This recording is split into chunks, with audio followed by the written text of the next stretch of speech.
Thursday, April 18, Preparing for Death. Unless we are alive at the second coming, one change that we can all expect is the biggest change of all, the change from life to death.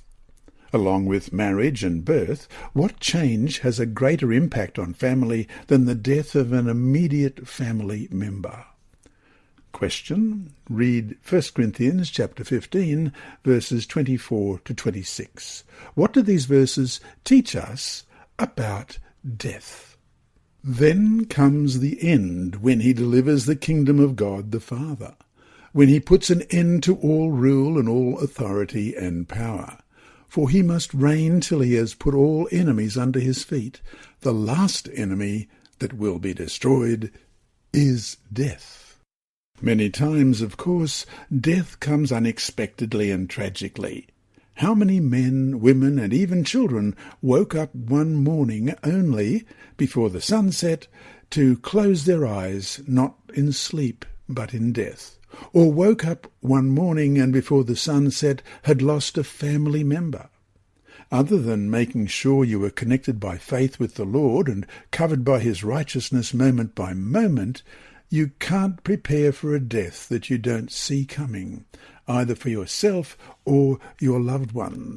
Romans 3:22 reads, "Even the righteousness of God through faith in Jesus Christ to all and on all who believe, for there is no difference." On the other hand, what would you do if you knew you had only a few months to live? We may not know for certain when death will overcome us, but we certainly may know when we are nearing the end of our life. Thus, how crucial it is to prepare ourselves and our family for the inevitable. Question. Read 1 Kings chapter 2, verses 1 to 4. Some of the last words David spoke to his son Solomon. What lessons can we take from this about preparing for death, both for ourselves and for family members? 2 Samuel chapter 2, beginning at verse 1. Now the days of David drew near that he should die, and he charged Solomon his son, saying, I go the way of all the earth. Be strong, therefore, and prove yourself a man, and keep the charge of the Lord your God, to walk in his ways, to keep his statutes, his commandments, his judgments, and his testimonies, as it is written in the law of Moses, that you may prosper in all that you do and wherever you turn, that the Lord may fulfill his word which he spoke concerning me, saying, If your sons take heed to their way, to walk before me in truth with all their heart and with all their soul, he said, you shall not lack a man on the throne of Israel. At first glance, one could argue, that's rich.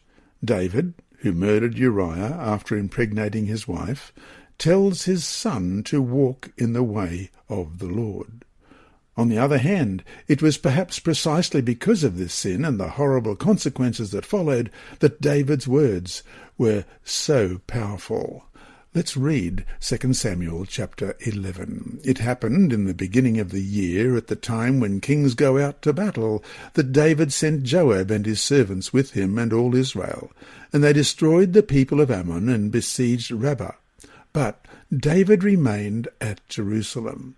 Then it happened one evening that David arose from his bed and walked on the roof of the king's house. And from the roof he saw a woman bathing, and the woman was very beautiful to behold. So David sent and inquired after the woman, and someone said, Is this not Bathsheba, the daughter of Eliam, the wife of Uriah the Hittite? Then David sent messengers, and took her, and she came to him, and he lay with her, for she was cleansed from her impurity, and she returned to her house. And the woman conceived. So she sent and told David, and said, I am with child. Then David sent to Joab, saying, Send me Uriah the Hittite. And Joab sent Uriah to David. When Uriah had come to him, David asked how Joab was going, and how the people were doing, and how the war prospered. And David said to Uriah, Go down to your house and wash your feet. So Uriah departed from the king's house, and a gift of food from the king followed him. But Uriah slept at the door of the king's house with all the servants of his lord, and did not go down to his house. So when they told David, saying, Uriah did not go down to his house. David said to Uriah, "Did you not come from a journey? Why did you not go down to your house?" And Uriah said to David, "The ark and Israel and Judah are dwelling in tents, and my lord Joab and the servants of my lord are encamped in the open fields. Shall I then go to my house to eat and drink, and to lie with my wife? As you live, and as your soul lives, I will not do this thing." Then David said to Uriah, "Wait here today also, and tomorrow I will let you depart." So Uriah remained in Jerusalem that day and the next.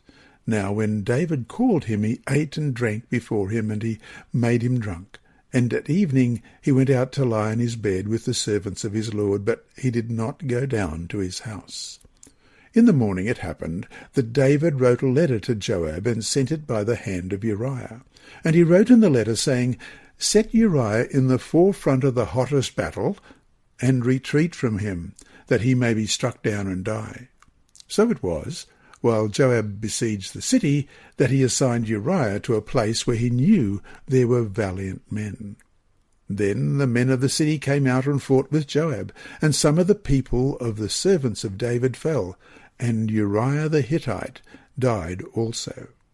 Then Joab sent and told David all the things concerning the war, and charged the messenger, saying, "When you have finished telling the matters of the war to the king, if it happens that the king's wrath rises, and he says to you, 'Why did you approach so near to the city when you fought? Did you not know that they would shoot from the wall? Who struck Abimelech the son of Jebusheth? Was it not a woman who cast a piece of a millstone on him from the wall, so that he died in Thebez? Why did you go near the wall?' Then you shall say, 'Your servant Uriah the Hittite is dead also.'"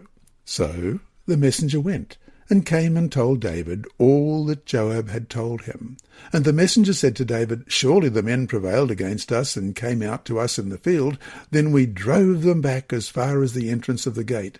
The archers shot from the wall at your servants, and some of the king's servants are dead, and your servant Uriah the Hittite is dead also."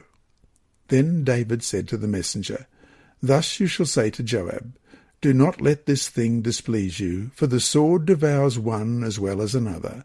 Strengthen your attack against the city, and overthrow it. So encourage him.'"